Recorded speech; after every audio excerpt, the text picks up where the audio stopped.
আপোনালোকে সকলোৱে জানে যে আমি সৰুসজাই ইনডোৰ ষ্টেডিয়ামটো সৰুসজাই স্পৰ্টছ কমপ্লেক্স বুলি ইয়াক জনা যায়। কিন্তু কাৰো নামত স্পৰ্টছ কমপ্লেক্সটো ডেডিকেটেড কৰা হোৱা নাছিল, যদিও ইণ্ডিভিজুৱেল ষ্টেডিয়াম কেইখন কোনোবা বিশিষ্ট ব্যক্তিৰ নামত আমাৰ নামাঙ্কিত কৰা হৈ আছে। এতিয়াৰ পৰা গোটেই সৰুসজাই স্পৰ্টছ কমপ্লেক্সটো অৰ্জুন ভোগেশ্বৰ বৰুৱা স্পৰ্টছ কমপ্লেক্স নামে জনা যাব। গোটেই এতিয়াৰ পৰা আমি সৰুসজাই ষ্টেডিয়াম বুলি নকৈ অৰ্জুন ভোগেশ্বৰ বৰুৱা স্পৰ্টছ কমপ্লেক্স ৰূপে ইয়াক নামাঙ্কিত কৰা হৈছে আৰু কেবিনেটে ইয়াক অনুমোদন দিছে। আপোনালোকে জানে যে আমাৰ এটা ইনষ্টিটিউট আছে যাক আমি SIRD বুলি কওঁ, state institute of rural development বুলি কওঁ। আজি কেবিনেটে সিদ্ধান্ত লৈছে যে যিটো SIRD বুলি আমাৰ প্ৰতিষ্ঠান আছে তাক Golap Borbora state institute of panchayat and rural development নামে জনা যাব। অৰ্থাৎ চমুকৈ যাক আমি SIRD বুলি কওঁ আৰু গোটেই অসমতে ইয়াৰ বিভিন্ন অনুষ্ঠান আছে, বিভিন্ন ট্ৰেইনিং চেণ্টাৰ আছে, গোটেই অসমতে ইয়াক Golap Borbora state institute of panchayat and rural development. আমি গোলাপ বৰবৰাৰ জন্ম শতবাৰ্ষিকীৰ সৈতে সংগতি ৰাখি এই নামাকৰণটো কৰিবলৈ সিদ্ধান্ত লৈছোঁ। ইয়াৰ পিছত আমাৰ যিটো মঙলদৈৰ যিটো আমি ডিষ্ট্ৰিক্ট ষ্টেডিয়াম আছে, দৰং জিলাৰ মঙলদৈত দৰং জিলাৰ যিটো মঙলদৈত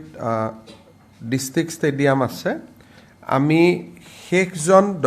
প্ৰথমজন দৰঙী ৰজা ধৰ্মনাৰায়ণ ষ্টেডিয়াম হিচাপে ইয়াক আমি নামাকৰণ কৰিছোঁ। তিনিটা অনুষ্ঠান আজি নামাকৰণ হ'ল। Sarusajai stadium as a Bhogeswar Baruah sports complex, আমাৰ state institute of panchayat and rural development ইয়াক Golap Borbora state institute of panchayat and rural development হ'ব, আৰু মঙলদৈ জিলা ষ্টেডিয়ামটোক ৰজা ধৰ্মনাৰায়ণ ষ্টেডিয়াম ৰূপে ইয়াক নামাকৰণ কৰা হৈছে।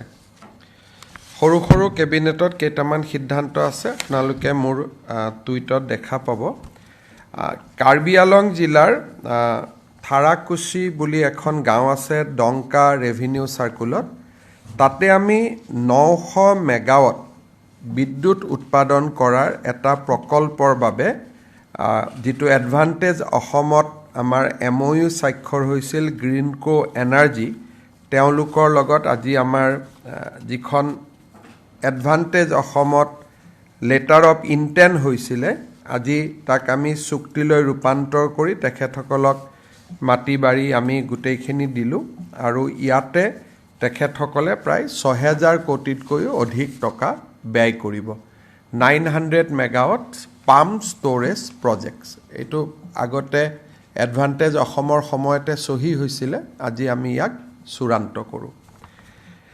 আজি এটা কেবিনেটে অত্যন্ত গুৰুত্বপূৰ্ণ আৰু এটা সংবেদনশীল সিদ্ধান্ত লৈছে। সেইটো আপোনালোকে জানে যে আমাৰ ধুবুৰী, নগাঁও, মৰিগাঁও, বৰপেটা, চাউথ চালমাৰা, গোৱালপাৰা আদি বিভিন্ন জিলাত আমাৰ খিলঞ্জীয়া লোকসকলে, তাত যিহেতু আমি সংখ্যালঘিষ্ঠ, খিলঞ্জীয়া লোকসকলে যথেষ্ট নিৰাপত্তাৰ প্ৰশ্নত তেওঁলোকে সদায় সন্মুখীন হৈ থাকিব লাগে। বিশেষকৈ বাংলাদেশৰ হোৱা ঘটনাৱলীৰ পৰিপ্ৰেক্ষিতত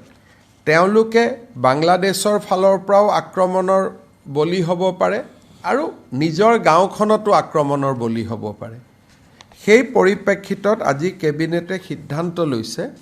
যে আমাৰ অসমত এনেকুৱা যিবিলাক ভালনাৰেবল এৰিয়া আছে, তাত খিলঞ্জীয়া জনসাধাৰণক আৰ্ম লাইচেঞ্চ দিয়া হ'ব। আমি তেওঁলোকক আৰ্ম লাইচেঞ্চ দিম, তেওঁলোকে যাতে কোনোবাই যদি ভাবে যে মই বন্দুক কিনিম বা মই আগ্নেয়াস্ত্ৰ ৰাখিম, তাৰ কাৰণে আজি আমি এটা স্কিম এনাউন্স কৰিছোঁ,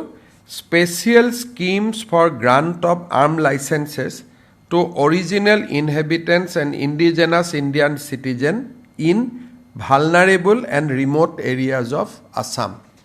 আমাৰ বহুত সময়ত আমি দেখা পাওঁ যে নিৰাপত্তাৰ প্ৰশ্নত তেখেতসকল ভোগ কৰি থাকে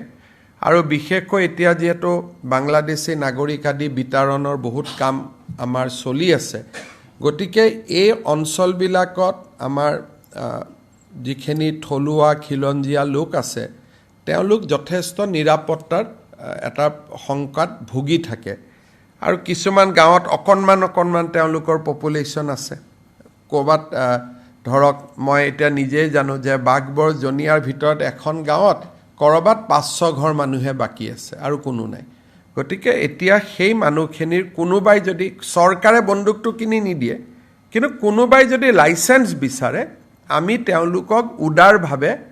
লাইসেন্স দিম যাতে তেওঁলোকে নিজৰ ৰক্ষণাবেক্ষণ কৰিব পাৰে এইটো এটা সেই অঞ্চলৰ মানুহৰ বহুদিনীয়া এটা অনুৰোধ আৰু দাবী আছিলে ইয়াৰ ফলত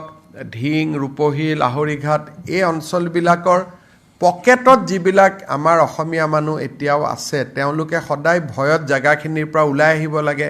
মাটি বাৰী বিক্ৰী কৰি ওলাই আহিব লাগে এতিয়া আমি তেওঁলোকক কৈছো যে চৰকাৰে আপোনালোকে লাইসেন্স খুজক আমি আৰ্মছ লাইসেন্স আপোনালোকক দি দিম আপোনালোকে তাত অন্তত এটা সাহসেৰে হৈতে থাকিব পাৰিব চৰকাৰেতো সাহস দিয়ে আছে এটা অতিৰিক্তভাৱেও আপোনালোকে এটা সাহস পাব এই এটা সিদ্ধান্ত আজি কেবিনেটে খুব এটা important milestone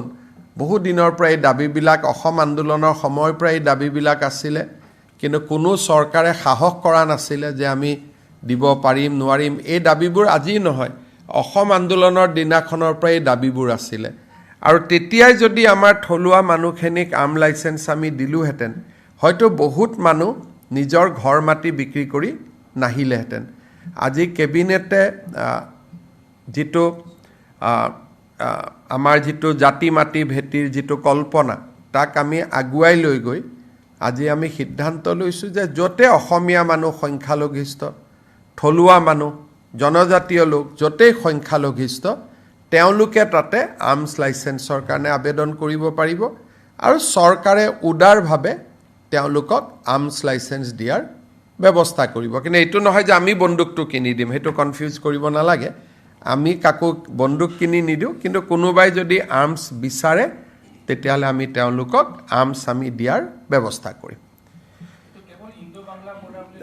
Indo Bangla border শব্দটো আমি কোৱা নাই মই খালি উদাহৰণ দিছো যে আজিয়ে কিয় কেবিনেটে সিদ্ধান্তটো লবলগীয়া হ'ল কিন্তু উত্তৰটো হ'ল যে ভালনাৰেবল এণ্ড ৰিমোট এৰিয়া গতিকে ৰিমোট এৰিয়া বুলি ক'লে সাউথ সালমাৰা পৰি গ'ল ভালনাৰেবল এৰিয়া বুলি ক'লে যদিও ৰিমোট নহয় ঢিং ৰূপহীৰ অসমীয়া মানুহখিনিৰ কাৰণে এইটো ভালনাৰেবল এৰিয়া হৈ গ'ল গতিকে দুটা ক্ৰাইটেৰিয়া কৰা হৈছে এটা ভালনাৰেবল আৰু এটা ৰিমোট দুটা ক্ৰাইটেৰিয়া কৰা হৈছে আমিতো কোনোদিনে কাকো কোৱাই নাই লাগে মোক ব্যক্তিগতভাৱে আবেদন কৰি থাকে কিন্তু চৰকাৰতো আঁচনি নাছিলে মোক গলে কৈ থাকে যে স্যাৰ আমাক আৰ্মছ লাইসেন্স দিয়ক বা আমাক বন্দুকৰ মোক কি আৰু মই যেতিয়া গাঁৱত মিটিং কৰিব যাওঁ পঞ্চায়ত ইলেকশ্যনতে মিটিং কৰিব গৈছো ৰাইজক মই লগ কৰো ৰাইজে মোক যি কাগজ পত্ৰ দিয়ে সেইবিলাকৰ ওপৰতে আমি পিছত সিদ্ধান্ত লওঁ গতিকে এইবাৰ মই ইলেকশ্যনত যাওঁতে মোক বহুত লোকে কৈছিলে বিশেষকৈ নগাঁও আৰু দৰঙত যাওঁতে যে আমাক স্যাৰ আৰ্মছ লাইসেন্স দিয়ক নহলে আমি মাটিবোৰ বিক্ৰী কৰি দিব লাগে সব জিলাতে দি দিম ভালনাৰেবল বুলি ক'লেতো চৰকাৰৰ ওপৰত পৰে গতিকে গুৱাহাটীটো ভালনাৰেবল এৰিয়া থাকিব পাৰে আপুনি যদি ভাবে যে গুৱাহাটীত আমি কোনোবা এখন জাগাত আমাৰ হাতীগাঁৱত দিব লাগে হেতু ভালনাৰেবল এৰিয়া হৈ গ'ল গতিকে এটা চৰকাৰৰ ওপৰত কথা ভালনাৰেবল এণ্ড ৰিমোট খালি আপোনালোকে ভালনাৰেবল আৰু ৰিমোট বুলি ক'লে কি বুজে বুজাবৰ কাৰণে মই উদাহৰণ দিছো কিন্তু এটো আপ টু দা গভৰ্ণমেণ্টে যতেই ভাবে ভালনাৰেবল আৰু ৰিমোট বুলি তাতেই দিব পাৰিব গতিকে এইটোৰ ফলত আমাৰ মানুহখিনিৰ নিৰাপত্তাৰ এটা সমস্যা এটা সমাধান সেইটো আৰু ৰেহাই দিব নিয়ম নাই আৰ্মছখিনি তেওঁলোকে কিনিব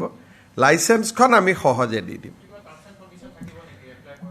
ক্ৰিমিনেল হ'ব নালাগিব পাছ ৰেকৰ্ড বেয়া হ'ব নালাগিব আৰ্মছ লাইচেঞ্চ দিয়াৰ ক্ষেত্ৰত ডিচিসকলে কিছুমান নিয়ম চায়েই যে আগত মোৰ কোনো ক্ৰিমিনেল কেছ থাকিব নালাগিব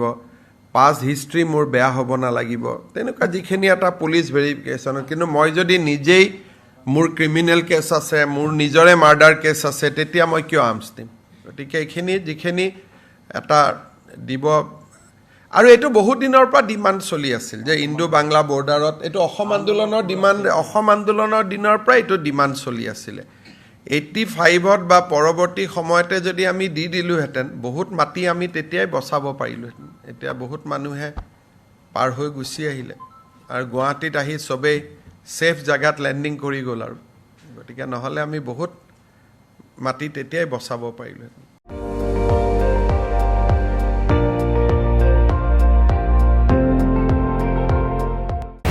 আপুনি চাই আছে ND24 সৰ্বশ্ৰেষ্ঠ নহয় সৰ্বোত্তমৰ দৌৰা